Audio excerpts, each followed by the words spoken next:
Hello guys, welcome to goal achiever classes. मैं doctor Amit Chaurasia. आज हम लोग पढ़ेंगे एनाटॉमी ऑफ आई और ये देखेंगे कि उसमें से कौन कौन से ऐसे इम्पोर्टेंट स्ट्रक्चर हैं या पार्ट्स हैं जिनको कई बार एग्ज़ाम्स में पूछा गया है। ये वीडियो आपके लिए बहुत ही फ़ायदेमंद होने वाली है, आपके एग्ज़ाम्स के लिए, आपके सिलेक्शंस के लिए। तो अभी तक आपने यदि हमारा चैनल सब्सक्राइब नहीं किया है तो प्लीज़ हमारा चैनल सब्सक्राइब कर लें। सबसे पहले हम बात करते हैं आई की। तो आई जो होती है वो आई और आईज में 7 मसल्स होती हैं, जिनमें से 4 रेक्टाई, 2 ऑब्लिक और 1 रिट्रैक्टर मसल होती है। ये जो आप लोग स्ट्रक्चर देख पा रहे हैं, इस स्ट्रक्चर में हमारे जो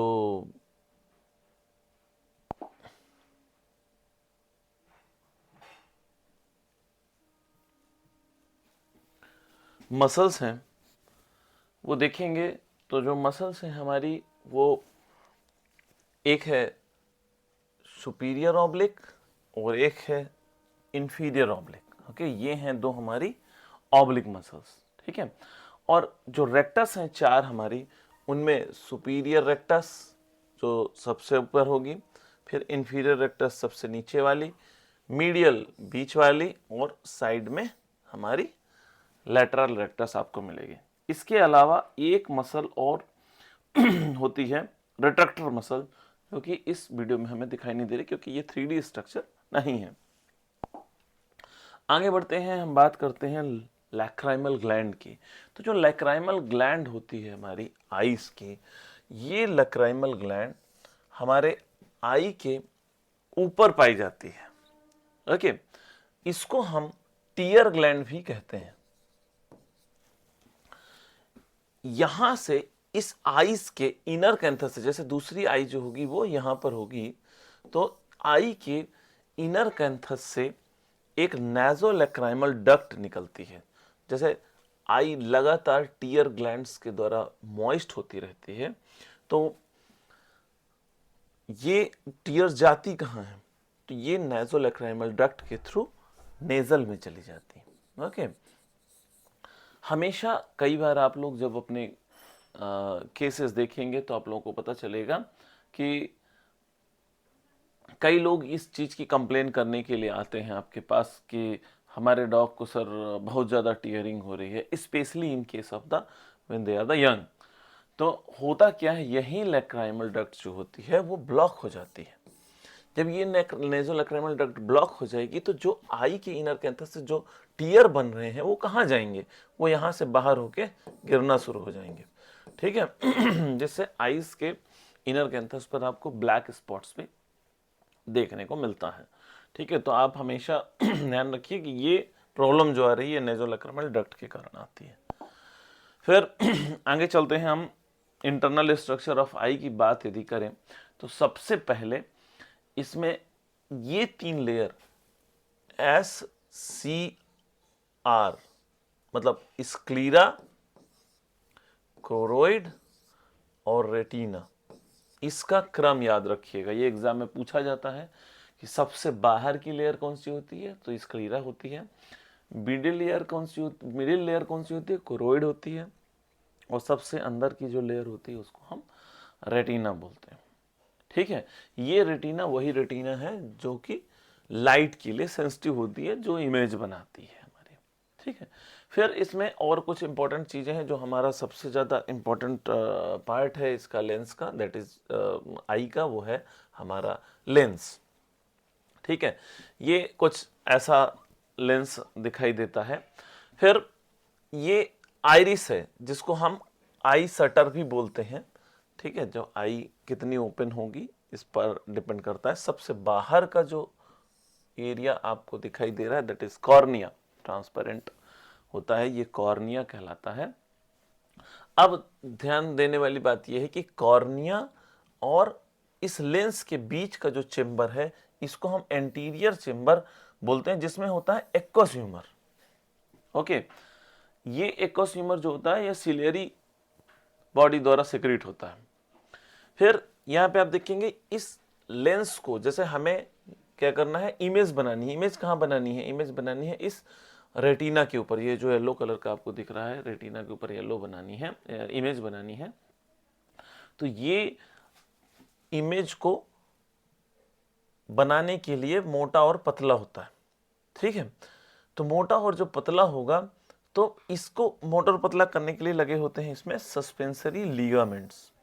ओके, ये सस्पेंसरी लीगामेंट्स जो होते हैं, यही जो सिलियरी बॉडीज होती हैं, इनके द्वारा ही हमारा जो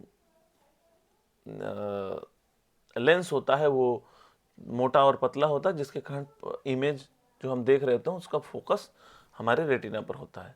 फिर दूसरा इंपॉर्टेंट है, जो रेटिना और लेंस के बीच में आपको ये देखने को मिल रहा बड़ा सा chamber, that is vitreous chamber. इसके अंदर भरा होता है विट्रस ह्यूमर। एक्चुअली यहां पर एक इमेजिनरी कैनाल होती है जिसको हम लोग सेलमन कैनाल बोलते हैं, ठीक है। ये सेलमन कैनाल होती है जिसके अंदर ये विट्रस ह्यूमर प्रोड्यूस होता है। यहां पर आप एक स्ट्रक्चर, बिल्कुल सेंटर पर एक स्ट्रक्चर आप देख रहे हैं, ठीक है। ये स्ट्रक्चर कहलाता है फोविया सेंट्रलिस। फोविया सेंट्रलिस, इसको ये इस पर जो विजन होता है वो सबसे बढ़िया होता है। इसको कई बार हम लोग यहाँ बीच में येलो स्पॉट भी बोलते हैं, येलो स्पॉट। ओके, ये परीक्षा में बहुत बार पूछा जाता है येलो स्पॉट। येलो स्पॉट के साथ साथ एक ब्लाइंड स्पॉट होता है। ये जो रेटिना की जो नर्व जिस जगह से एंट्री करती है, अब जिस जगह से देखो एंट्री करेगी उस जगह पे कहां से कोई पिक्चर बनेगी? नहीं बन पाएगी। तो जहां पिक्चर नहीं बनती इसको हम लोग बोलते हैं ब्लाइंड स्पॉट।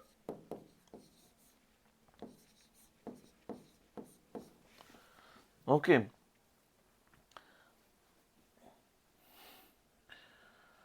जो फिर थोड़ा सा और कुछ डिटेल में आई को हम देखें यदि, तो इसमें हमारा जो ये देखिए यहां पर इस इमेज में हमें सिलियरी बॉडी बहुत क्लियरली दिखाई दे रहे हैं। Ciliary process, ciliary muscles. Okay, ये हमारा लेंस है, ये है हमारी कॉर्निया, आइरिस, और ये people. People means that space, particular space, कितना स्पेस है जो कि वो लाइट को एंट्री देगा, ये कहलाता है हमारा पिपल। ओके,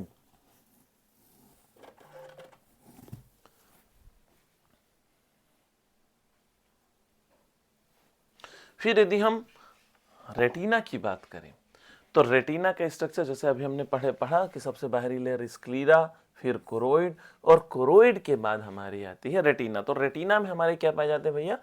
रेटिना में पाए जाते हैं रॉड्स और कोन्स। तो जो रॉड्स पाए जाएंगे, आप लोग देख रहे हैं रॉड्स जो होते हैं वो हमारे आगे रॉड्स होंगे, फिर उसके पीछे कोन्स पाए जाएंगे, और यही जो नर्व्स है ये हमारी बनाती है ऑप्टिक नर्व, जिसको हमारा ब्रेन रीड करता है, और रीड करके हमें पिक्चर का, फोटो का सेंसेशन होता है, लाइट का। ओके, तो एक चीज और इसमें जरूरी है बताना कि जो हमारे रॉड्स होते हैं ये एक्चुअल में लाइट विजन्स के लिए होते हैं, और जो कोन्स होते हैं ये हमारे कलर परसेप्शंस के लिए होते हैं। ओके, जो कोन्स होते हैं वो केवल तभी काम करते हैं जब लाइट होती है, मतलब डिम लाइट में ये काम नहीं करेंगे। इसीलिए कभी आपने देखा होगा, ध्यान दिया होगा कि जब आप अंधेरे में कोई चीज देखते हैं तो वो हमेशा ब्लैक दिखाई देती है, क्योंकि उस समय कोन्स काम नहीं कर रहे होते हैं। ओके, तो ये सारी चीजें हैं आईज में जो कि बहुत महत्वपूर्ण है। आशा है कि आप लोगों को ये वीडियो अच्छा लगा होगा। इस वीडियो को और लोगों तक भेजिए, और ज़्यादा से ज़्यादा सब्सक्राइब करें, और लाइक करें, शेयर करें। Thank you so much.